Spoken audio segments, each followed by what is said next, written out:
Oh, welcome back, Devils fans. It is your host, Ace, here on Running with the Devils, where we are talking New Jersey Devils hockey all year long. Please hit that subscribe button, smash the like, share with a friend.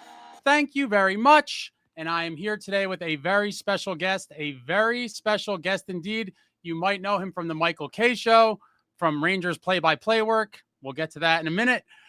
The Don, Hahn, and Rosenberg Show. And now the television play-by-play voice for your New Jersey Devils. Give it up for Don La Greca. How you doing, Don? Good. How are you, man? This is oh man, amazing. I really appreciate you doing this. Wanted to talk to you since the news broke, and I will say, the first text I got after the news broke, one of my good friends, a hardcore Devils fan, Steve the Maniac, he texted me and he immediately said, "This is great. One of us made it." He said, "He's one of us." And I sat back and I was like, I'm pretty familiar with you over the years with a lot of your work. I'm not huge into other sports, mainly hockey. I've obviously seen a lot of the clips and things online from over the years. And I knew that you were a Devils fan at one time. And I was a little skeptical at first. I was like, like many others, and we're going to dispel a lot of these notions in the next couple minutes. Okay. But then I saw the picture of the tattoo and I said, I need to hear or see nothing else. Don has a Stanley Cup tattoo with the Devils logo.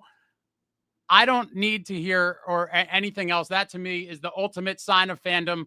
And I'm excited for the new season. And like Steve said, one of us is now in the booth. But, what are your kind of thoughts now after it's kind of processed for a couple of days, now that you got this childhood dream job?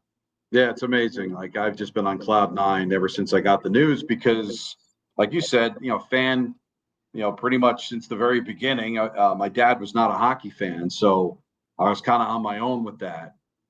So when the Devils came and I finally got my driver's license and going to the Meadowlands, first game, February 22nd, 1987, a 6-0 loss to the Islanders, where a puck went off of Claude Loisel's head into the net, and I still fell in love with the team. And I was part of that run in '88. My girlfriend, now wife, had partial season tickets, so I went to all those home games against the Islanders, Capitals, and Bruins. And just to follow in the footsteps of, guys like Gary Thorne, Mike Emrick, Steve Cangelo, it's unreal. It's just been, I can't wait for the season to start. I love the summer, but I just can't wait till we get to September and the preseason games and that first game. I can't wait for it. That's amazing. I want to know a little bit more about, the lean years. I'm a little bit younger. I became a fan in '94. Pretty good timing for me. Perfect as that was timing, kind of, when the Devils kind of started to take strides to be the perennial contender in the Lou days. What was it like being a fan, to see some tough seasons, but then pretty quickly in '88, what was it like living through the Johnny Mac, right? The Johnny Mac goal against Panger in Chicago. Obviously, you've seen all the video and stuff. I wasn't following it at the time, but I imagine for Devils fans at the time, that was pretty magical. Yeah, it was incredible.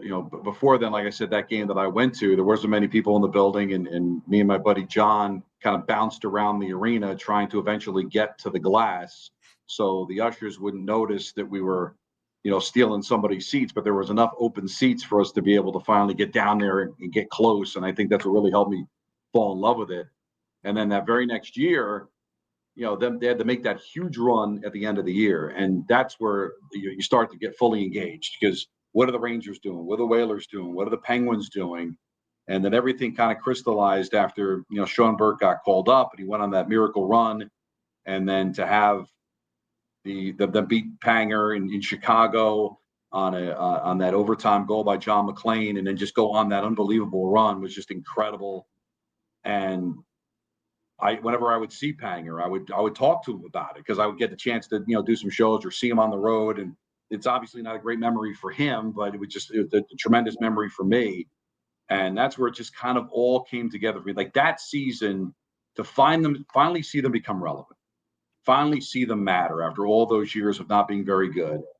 It was incredible to beat the Islanders, and they still had some fragments of the dynasty era, but Pat LaFontaine was added there a couple of years before, so that was a big upset. And to beat the Capitals the way that they did, and then almost have the Bruins beat. And quick story, after they lost Game 7, me, my buddy, my girlfriend, we was like, let's go to Newark and meet them when they come back. So we're sitting there at the gate waiting for them to come in. I guess Lou didn't want the team to go through the crowd of people. There was about like 100 or something of us that decided to do that. And I could see them from afar get on the bus and go to the Meadowlands. So we jump in our car, we go to the Meadowlands, we go into the parking lot, we meet the players and kind of celebrate with them just to thank them for what a great season. And somebody had given Jim Schoenfeld, who was the head coach at the time, a box of Dunkin' Donuts because of the eating of the donut fat boy incident from Don Koharski back in the Bruins series.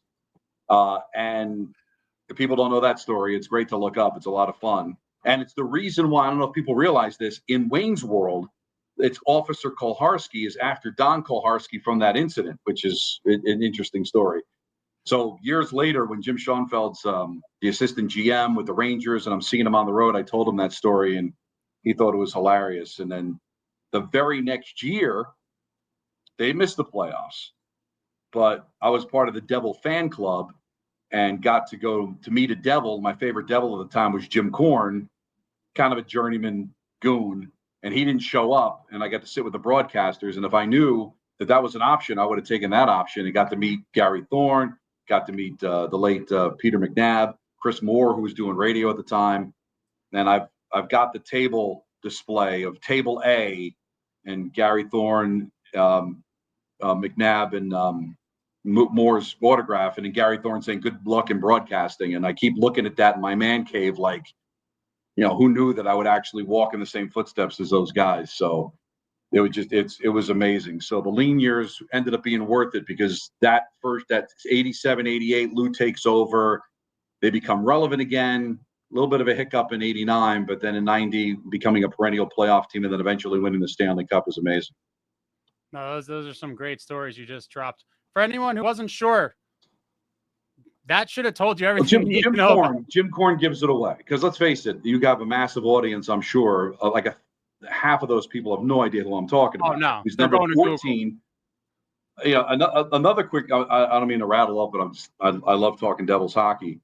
When I went to college, I had a radio show at Ramapo College. That's where I went to school. And I wanted to interview somebody. So I'm like, I want to interview Jim Korn. So I went to the practice in South Orange. That's when they used to practice over at South Mountain Arena. And I didn't talk to the PR director. I just went up to him and he's like, listen, we've got an engagement at the Winners Club at the Meadowlands. Interview me there. And so I run to I get in my car, drive to the Meadowlands, wait at the Winners Club just to see Jim Korn walk in, look at me, and walk right past me. And I never got to interview him. I was so devastated.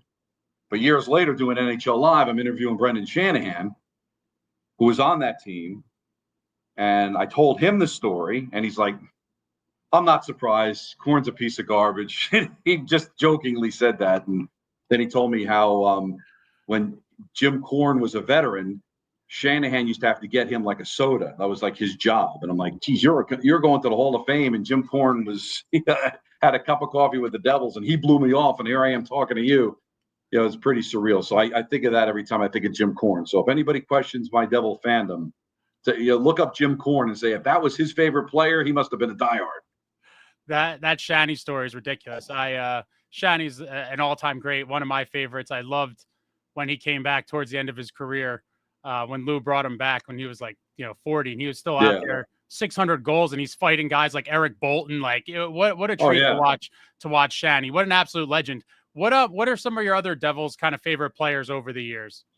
Oh, Daneyko obviously is at the top of the list. Daneyko, I became friends with him. I can't wait to work with him.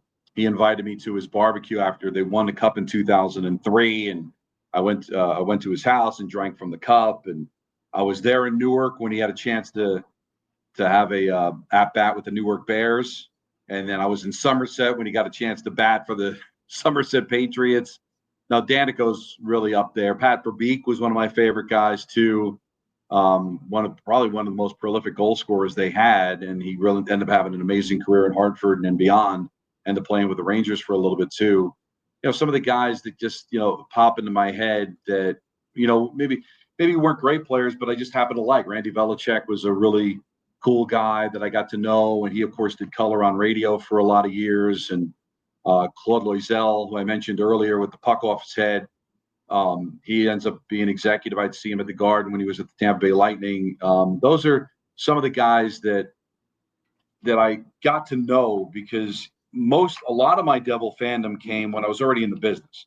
I worked at Sports Phone, started working at Sports Phone in '92, and I would cover a lot of the Devil games because Sports Phone was located on Long Island. And for $15, they would pay me to go cover the Devils or the Nets because I was one of the lone guys that were in New Jersey. So even though like a lot of my fandom came when I was already in the business, so I got to go into the locker room, I got to meet some of the guys, and then eventually getting to work with some of them when I was working with the Rangers, getting to know a lot of those guys. So a lot of my experiences with those former Devils came when I was already in the business, and I got a chance to get to know them, get close to them, which was really cool.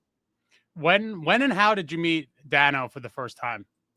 Just covering the team, but when it really came together was that 03 run, because I was already working at ESPN at the time, and we in 03 we had the Islanders. That was the team that we had, and once the Islanders were eliminated, they let me cover the games, and I was like doing games. I was doing shows from the concourse. I remember when they won the cup, I actually did a show from the concourse that night, and he would always come on. He was always nice to come on, and we kind of built up a bit of a kinship. And then that next draft, there was a show that I did with him in 04, the Ovechkin draft. And that was just before the lockout.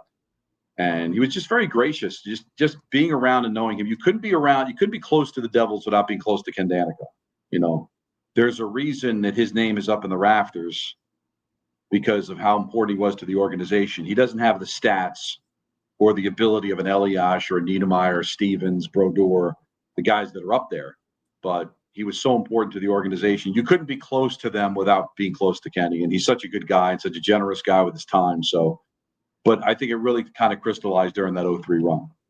Yeah, they definitely don't call him Mr. Devil for nothing. Yeah. And I'll spare the whole story, but my beginning of kind of going from a casual hockey fan to a hardcore hockey fan is from a chance meeting with Dano at his restaurant back in the day. And that's kind of what cemented it for me as well. I mean, the nicest guy, the biggest ambassador for hockey New Jersey's ever seen. And like you said, excellent guy and just great, he is the Devil.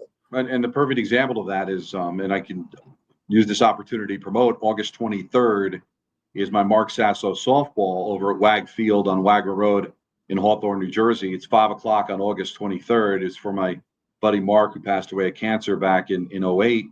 And we have a charity softball game he and his widow put together with his family. And Kenny has come every year.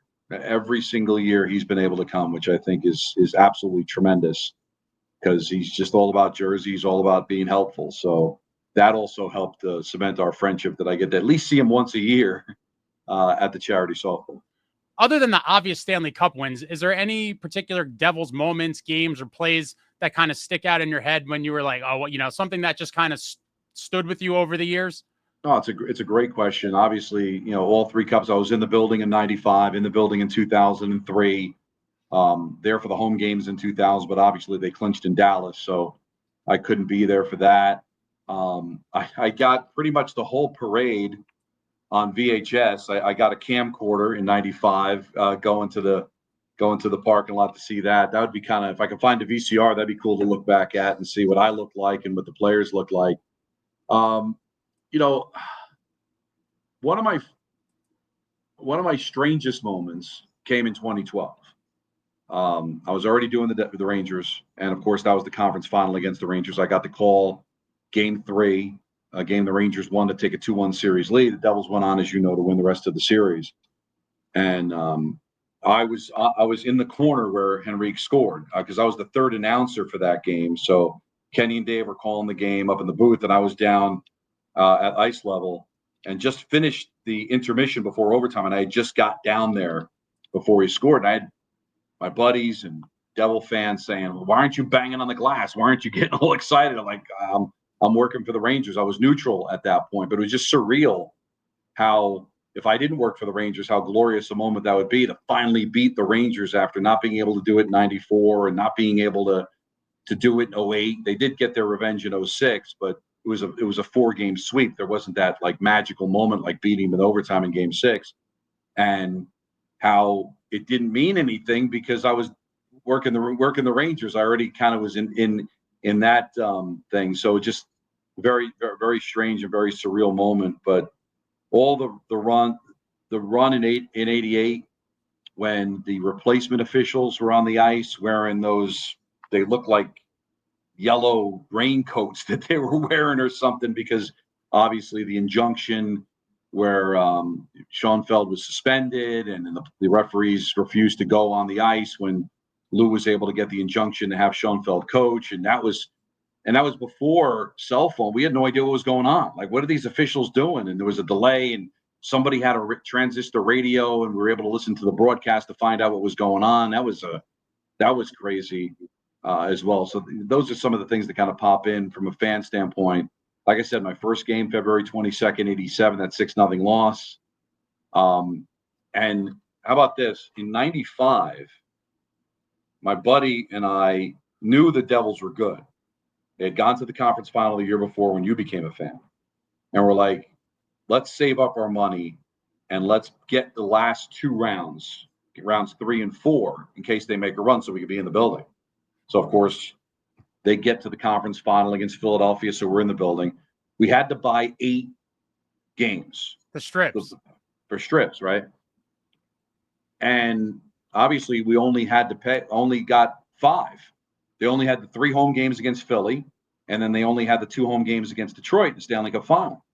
So how much do you think the strips were for rounds 3 and 4? Now, we were way up in the corner. Okay, so we were in the nosebleeds, but this is Eastern Conference final, Stanley Cup final, 8 games.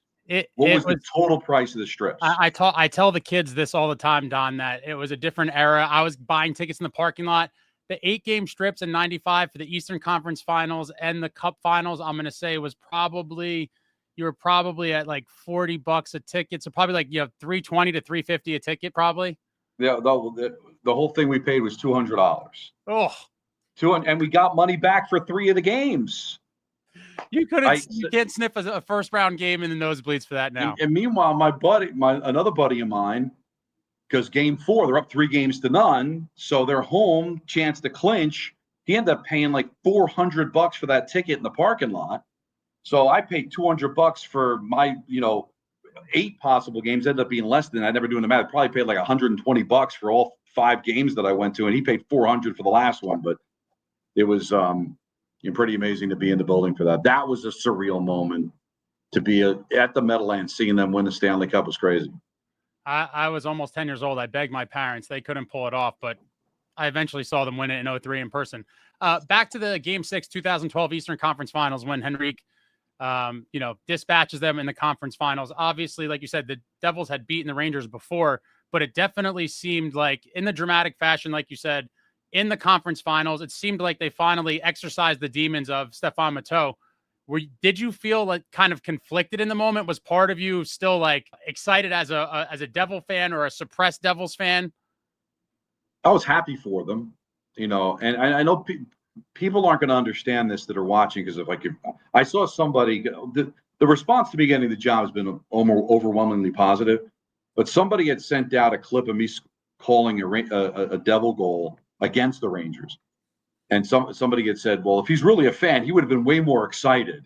Oh, God. But so I know there's going to be people that aren't going to understand how I was able to shut it off, but I had to. And by that point, I had been doing the Rangers pre and post since the 05-06 season.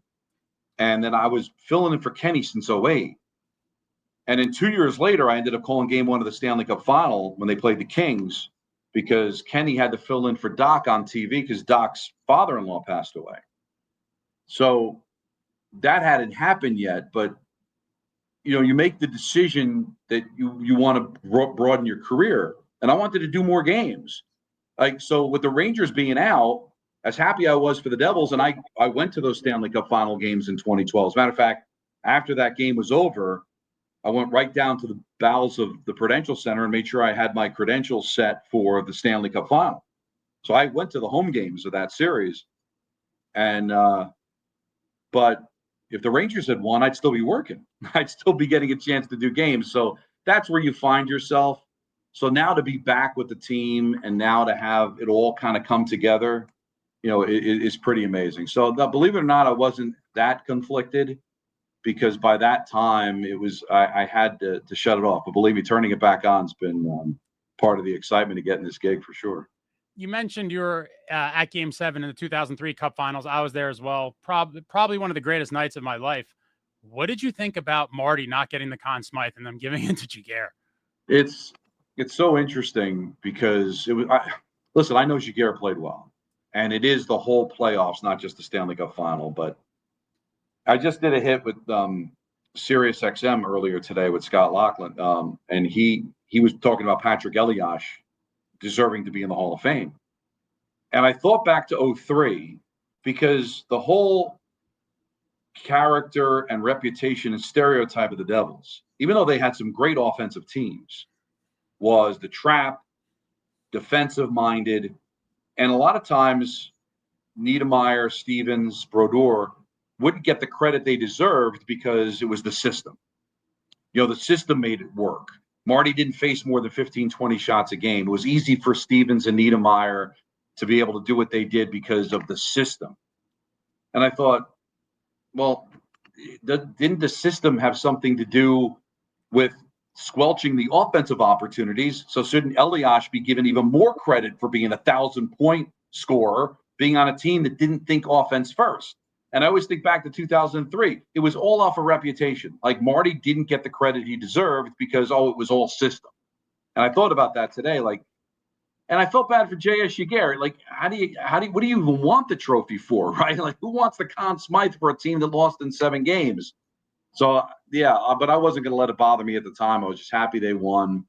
I was happy. If you remember, Daneyko had been a healthy scratch. Yep. And Pat Burns, who I think is one of the most underrated coaches in NHL history, and it's a shame he went into the Hall of Fame after he passed away. Shame on them. Should have happened while he was alive. Absolutely. And deciding to play Daneyko in Game 7. And I remember Dano telling me he thought it was a mistake. He thought he hadn't played in a while and it was a mistake. But, boy, it turned out to be great that he got to play in that game and got to lift that Stanley Cup and then walk away from the sport. Just unbelievable. Legendary night. Yeah, I mean, Marty, to your points about everyone trying to detract from the Devils' achievements and say the trap and all these things, these guys had amazing careers and were first ballot Hall of Famers. And in the playoffs in general that year, Marty had insane numbers.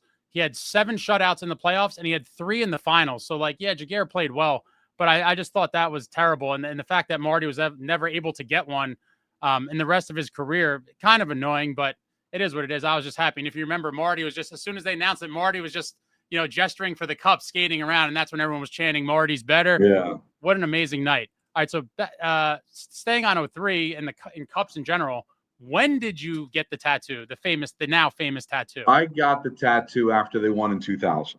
Okay. I was working at WFAN, and I also was working at an internet radio station called IATA at the time. And I said, you know what, this is my team. I don't see that changing anytime soon. So I got the tattoo. And if you look at it, there's no 03. Because by the time we got to 03, I was already in the business, and I'm like, do I get it? Do I not get it? So my wife joked that I guess now first of all, I got to update it. Thing's 25 years old. It's starting to fade now because I'm an old man, but maybe got to get the 03 on there just to make it work. But there's a reason why, if you look at it, it just has 1995 and 2000. For people who haven't seen it, if you go back to the 1990 Calgary Flames media guide, because when I worked at Sports Phone, I got all these media guides. They had just won the cup the year before. So on the cover of their media guide, they had the Stanley Cup. And I'm like, all right, this is what I want. I told the woman that did, I said, I want this Stanley Cup. And in the middle of the Stanley Cup of the Devils logo, and put 1995 and 2000. And I figured I'll keep putting cups. I'll keep putting years underneath the cup. And I got it right on my left calf. But I never got the 2003 updated. So kind of reminds me that I don't remember what the date was. It was probably around now, 25 years ago, that I got the tattoo. So funny you mentioned that. I would love to go with you and document the addition of the 2003. That was the first thing I actually, I'm sure you get a million tweets, but I tweeted to you. I was like, I think you need to get that 03 added on there. I would love to document the updating of the I will say that. tattoo. about 30 seconds into it, I started to regret it. It hurt way more than I thought it was going to. So I'm not going to be quick to jump and get it updated just because I'm sure the pain's going to probably be the same. So we'll see. We'll see how things go. All right. That's awesome. Just a couple questions on the job. So I did see when I was doing some research and, diving through all the clips and things, amidst announcing the end of the Michael Kay show, which was in response to, I guess, someone had put out an article or something that kind of leaked, and you guys were doing the show, and Michael seemed a little perturbed, but he was telling an anecdote, and he tagged you in, and he said, if I was, in charge of negotiations, I would handle it like Lou Lamoriello. And he said, Don, tell him about Lou Lamoriello. And that was kind of a part of that moment of you guys announcing the end of the show, essentially on the air. And he referenced Lou and kind of tagged you in to talk about how Lou keeps everything under wraps and it's like CIA top secret Pentagon stuff. I just thought that was kind of an interesting little thing that he randomly came up in that, pretty big moment. I remember because I always told him the story that in '93, when they hired Jacques Lemaire, I was working at Sports Phone because I was in Jersey. I went to cover that press conference at the Winners Club at the Meadowlands. And no one in that room, to my knowledge, knew who was going to come out from behind that curtain and coach the New Jersey Devils. When do you ever see that? That's real. They were waiting for a new coach announcement, and no one there knew who. And nobody knew who it was going to be. And you know what? And it was like, oh well, nobody cared about the Devils. No, it wasn't about caring. It was just that he did not tell anyone. So out comes Jacques Lemaire, and listen, a certain generation of fans knew exactly who he was, but there were a lot of people like, who is that? And then he literally introduces Jacques Lemaire. It wasn't a dog and pony show. He was literally introducing him. And then something similar happened when Claude Julien was introduced too. Like nobody had a clue. He kept things so close, which tells you can do it. When leaks happen, they happen from within, not under Lou's watch. And as tough as Lou could be, he was always a gentleman to me as well. I got when my twins were born, I bought somebody suggested to me, my sister-in-law suggested to me, get a journal, document some of the things that happen in their lives. And that way, when they get older, you can show them in your handwriting some of your memories. And what I also decided to do is get people to sign the journal because, luckily being in the business that I'm in, going to Super Bowls, get different people to write something to the twins. And Lou did that for me, which I thought was tremendous. So as gruff and hard-nosed as he could be, I thought he was a gentleman. And as much as players hated to play for him they all wanted to come back and work with him, right? There were times that John McClain, had trouble with Lou as a player, and then he came back to coach the team. And so it's amazing that how interesting Lou could be with some of the rules and all that, and facial hair and everything, and yet when it came down to it, everybody loved the guy. He's definitely a winner above all. Definitely had some things about him that not a lot of players enjoyed. But as I've interviewed a bunch of players that played for him, and a lot of them said, at the time I didn't understand it, but looking back on my career as a young guy coming into the league, I kind of needed that military type structure and everything to get my act together, because a lot of them have said they were kind of a loose cannon prior to coming to the Devils, and Lou kind of set them straight. Do you have a favorite Lou, either kind of known tale from over the years or like a trade or something that sticks out to you about Lou over the years? Well, I remember getting Nieuwendyk.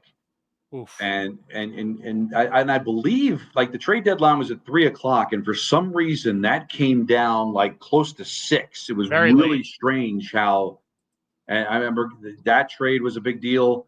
Didn't think it at the time, but how amazing the Neil Broughton trade was, how integral he was in the 95 run. I thought that was tremendous. Getting Alexander McGillney, getting Doug Gilmour. Doug Gilmour was one of my favorite non-Devils before he came to New Jersey, and Dave Andrechuk, because I love them when they played for the Leafs, and landing those players. There was always this, Lou will never go for big names.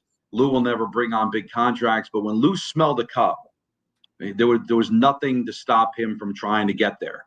And if Lou didn't think the team was good enough, he wouldn't just make a deal for the sake of making a deal. That's what I loved about him. But you look at some of the great deals he made and some of the players he were able to bring over, and they all seem to have an impact. But maybe maybe one of the biggest ones that was the acquisition of Scott Stevens. To me, that was absolute brilliance.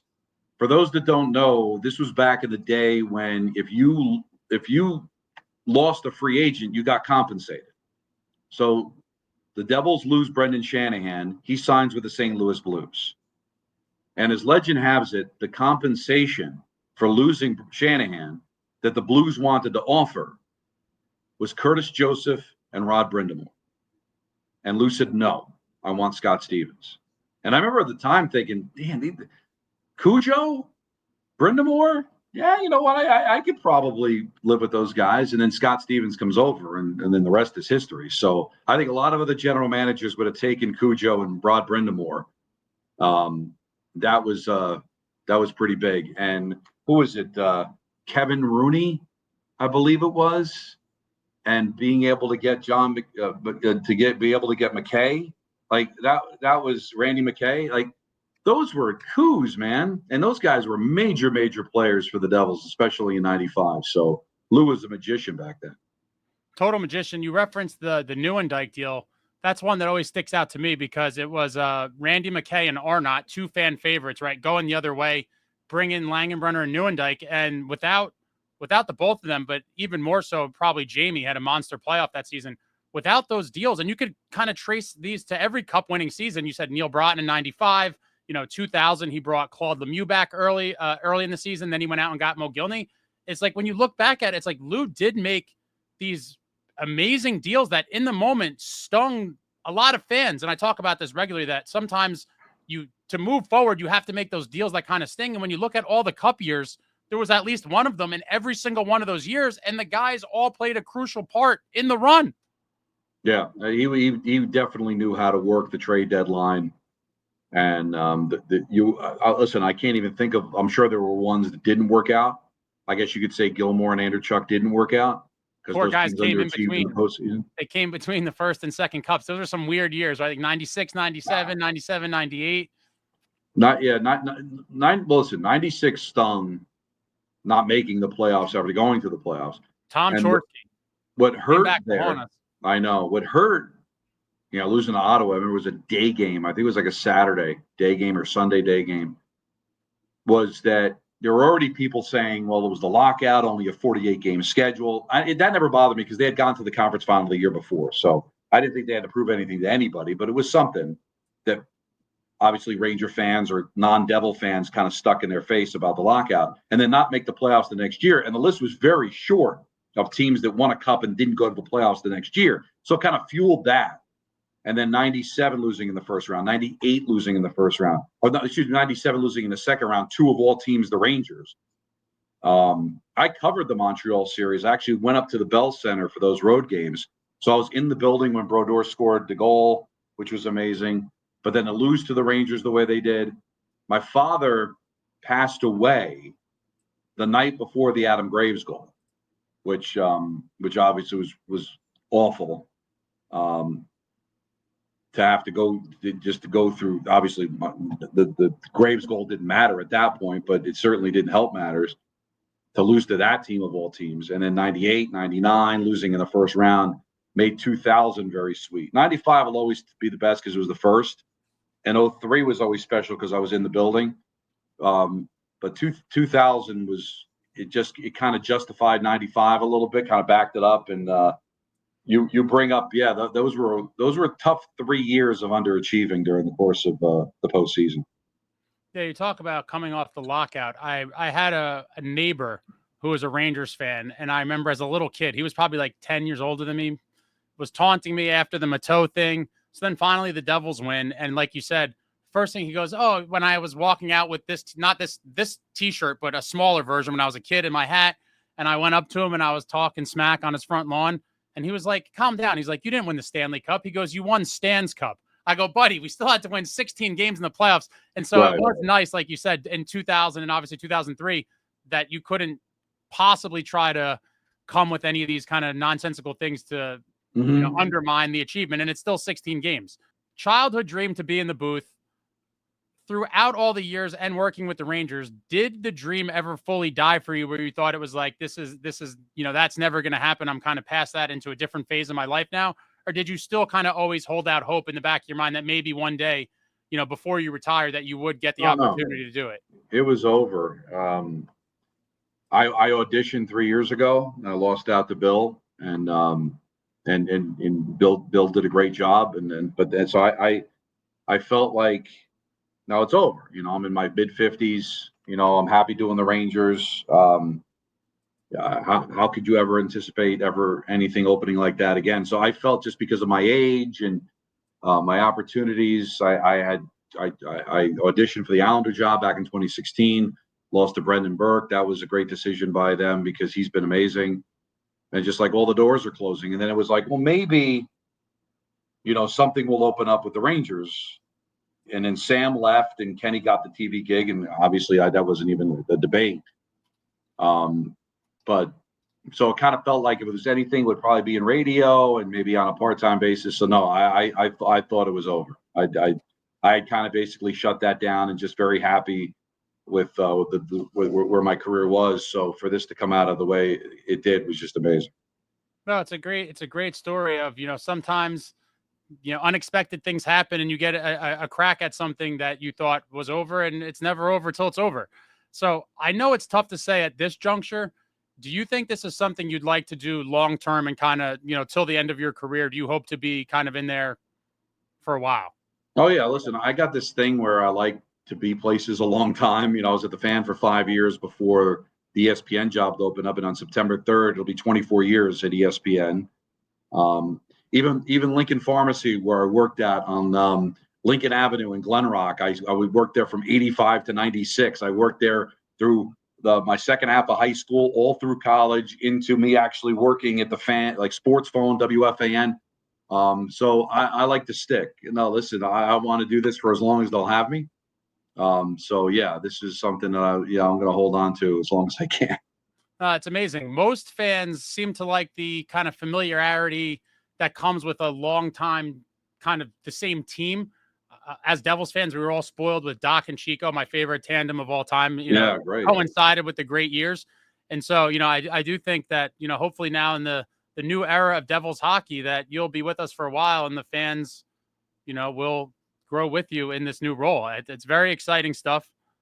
Well, that's the thing. I'm open. I want to make them proud, because I know this is a very proud franchise. As you said, some of the best to ever do it have been involved in it. And to be able to do play-by-play in this city where you've got so many great Hall of Famers like Sam Rosen, like, Bob Murphy. I got to know Bob Papa as a Giant fan. I think he does an amazing job. And Wischusen with the Jets. I mean, there's just so many great people. Mike Breen, to me, when I got the gig doing the Knicks. And, of course, Michael Kay, who I worked with for 22 years. And I probably wouldn't be here if it wasn't for him as far as where my career has been. Some of the best ever to do it. So you're following in footsteps, but I want to make the Devil fans proud. I want them to be happy with me because they deserve it. They deserve the best that there is. So it's a fan base that's been through a lot, and to represent the state of New Jersey, it's the only professional sports team left in New Jersey with the Nets being gone. So yeah, I want to do the state. I want to do the fan base proud. What do you anticipate the biggest adjustment to be for you going, obviously, aside from switching teams, going from radio to television? What do you anticipate might be a challenge or something you're going to have to get used to?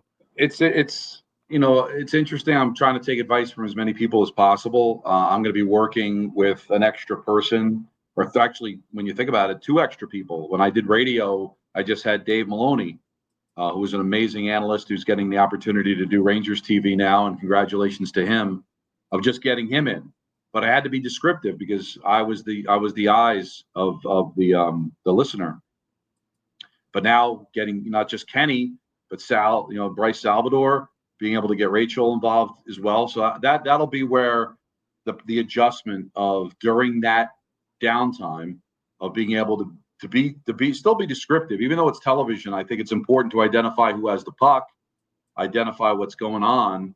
I think that's important to people, but also making sure that the other 3 other people that are in that broadcast are also going to get their moment. Somebody had told me a long time ago, what made Doc great was that he made his analysts sound even better.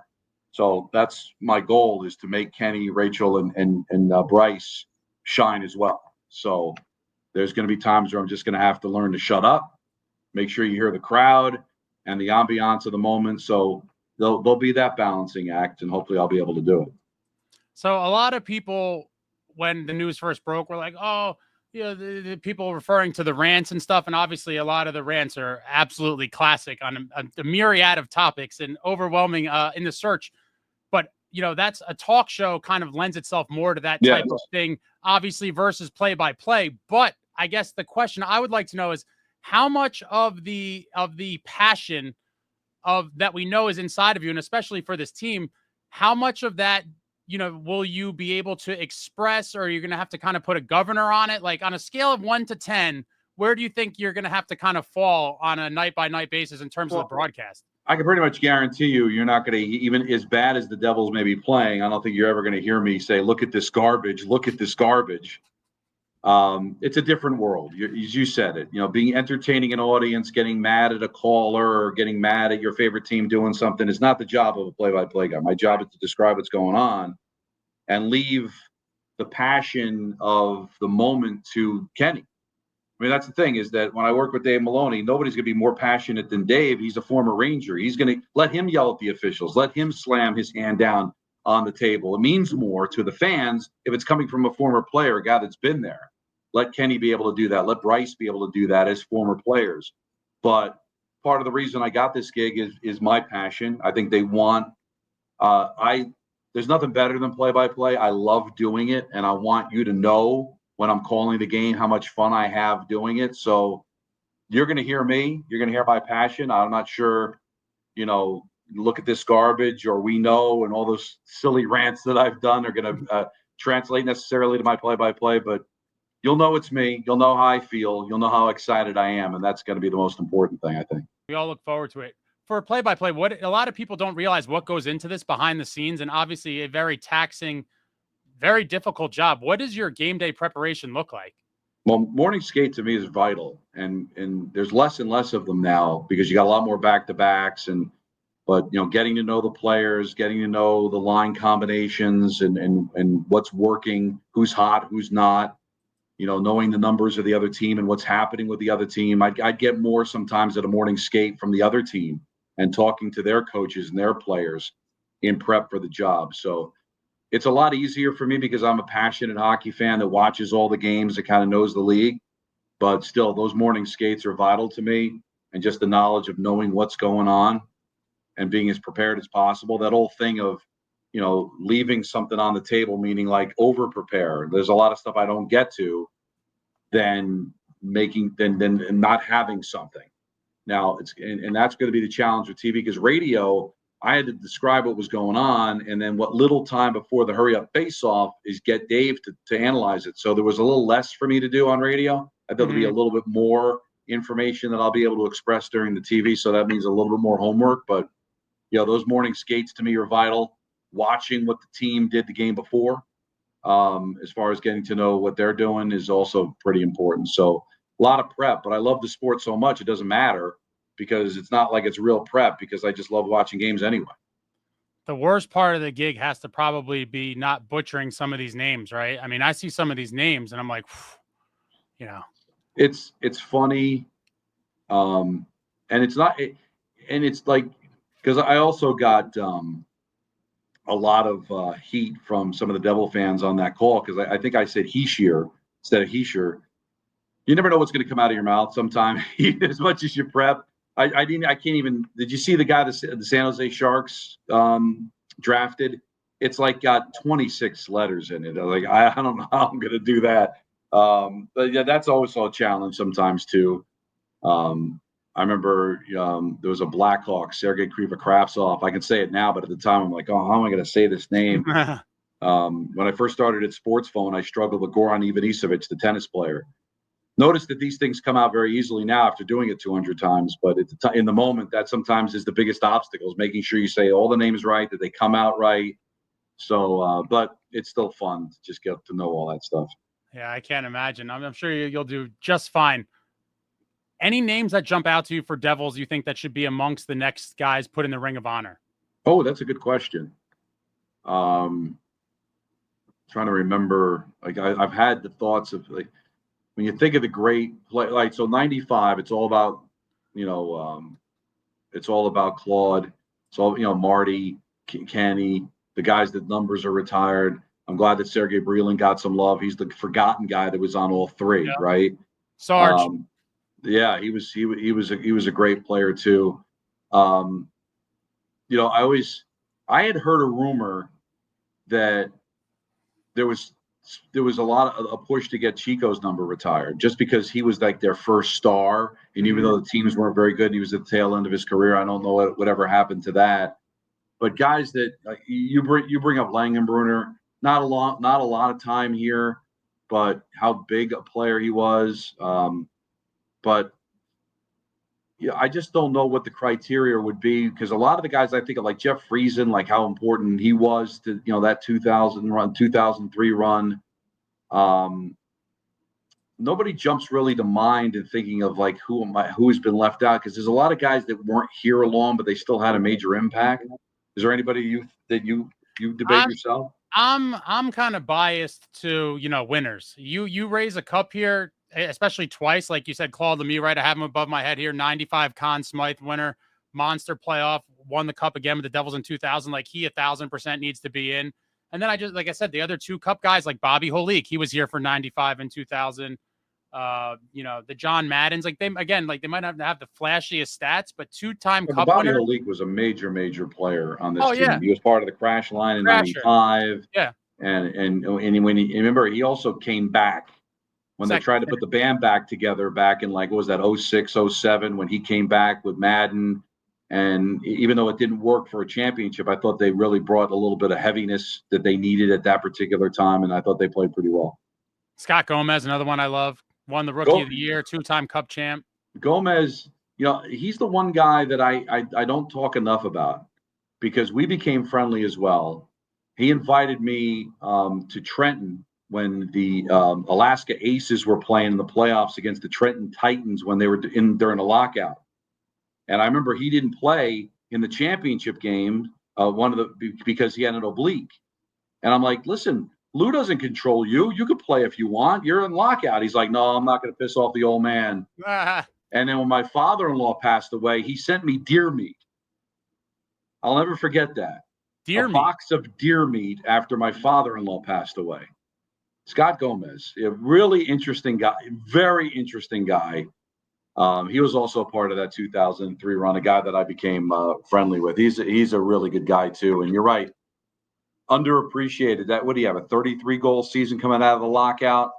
And I thought that maybe he could be there for the first 50-goal scorer for them. It didn't pan out. I'm glad he got to be a part of that Shark team back in the day, even though he was banged up and hurt. But no, I love Scott Gomez. That's a good one. A lot of fans are still sour because he took that massive payday and went to the Rangers like other guys, including Holik did. But it is what it is, right? I mean, part of the business. People kind of. Hey, I know what that's about, right? Yeah. All right, we're at the end here, man. Don, this has been awesome. Really appreciate it. Rapid fire, your favorite, to get to know you a little bit as a human being. Favorite food? Steak? Yeah. How do you get it cooked? Medium well. It pisses my wife off. Well, Don. She likes it dragged through a warm room, but hey, I like the way I like it. I was just at Del Frisco's the other day. That's what I do. All right. Favorite actor? Oh, wow, that's a really good one. God, there's so many guys that jump to mind.